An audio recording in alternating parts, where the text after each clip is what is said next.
So our next step is going to be to add our lines of longitude to the west. So once again, I want you to envision our compass rose, and we've already done this half circle.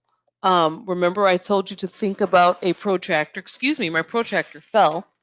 So we're thinking about our protractor, and we've already gone from 0 to 180 to the east. Now we have to go from 0 to 180 on the west. All right. So I'm going to label those lines as well.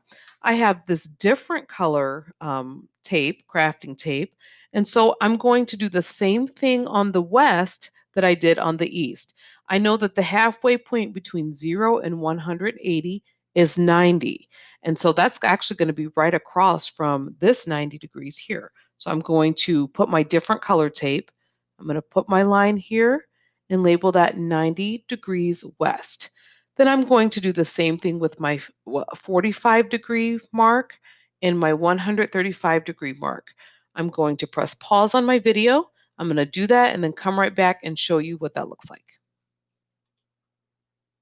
Okay, so I added my lines. I just added 3 meridians or 3 lines of longitude. I did the same thing I had done on the other side.